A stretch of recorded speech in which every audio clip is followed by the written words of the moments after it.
ஆயுர்வேதம் ஒரு பொக்கிஷம், நம் ஆயுள் நீட்டக்கும் அற்புதம். டாக்டர் ஸ்ரீவர்மாஸ். செஞ்சி அருகே பொதுமக்களும் பள்ளி மாணவர்களும் பயன்பெறும் வகையில் சங்கரபாணி ஆற்றின் குறுக்கே பழுதடைந்த பாலத்தை சீரமைக்காமல் முன்னாள் அமைச்சர் செஞ்சி மஸ்தான் தனது நண்பரின் தங்கும் விடுதிக்காக 2 கோடி ரூபாய் மதிப்பீட்டில் பாலம் அமைத்து கொடுத்ததாக குற்றச்சாட்டு எழுந்துள்ளது.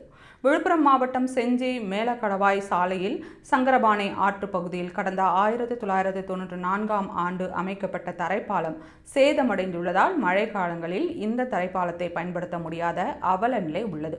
இந்த பழுதடைந்த தரைப்பாலத்தை மேலக்கடவாய், இல்லோடு, அகலூர், ஈச்சூர் உள்ளிட்ட 30க்கும் மேற்பட்ட கிராமங்களைச் சேர்ந்த பொதுமக்களும் பள்ளி மாணவர்களும் விவசாயிகளும் பயன்படுத்தி வருகின்றனர்.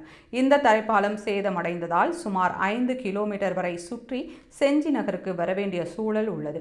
மேலும் செஞ்சி வார சந்தைக்கு விவசாய இடுபொருட்களை கொண்டு செல்லும் வாகனங்கள் 5 கிலோமீட்டர் வரை சுற்றிச் செல்வதால் வாடகையும் செலவினங்களும் அதிகரிப்பதாக விவசாயிகள் வேதனை தெரிவிக்கின்றனர். இதனால் செஞ்சி மேலக்கடவாய் சாலையில் உள்ள சங்கரபாணி ஆற்று பகுதியில் உயர்மட்ட மேம்பாலம் அமைக்க வேண்டுமென நீண்ட நாட்களாக பொதுமக்கள் கோரிக்கை வைத்து வந்தனர். ஆனால் அங்கு பாலம் கட்ட அரசு தரப்பில் எவ்வித நடவடிக்கையும் எடுக்கவில்லை. இதனால் மழை பெய்யும் காலங்களில் பள்ளி மாணவர்களும் பொதுமக்களும் முழங்கால் அளவு நீரை கடந்து அவ்வழியே செல்கின்றனர்.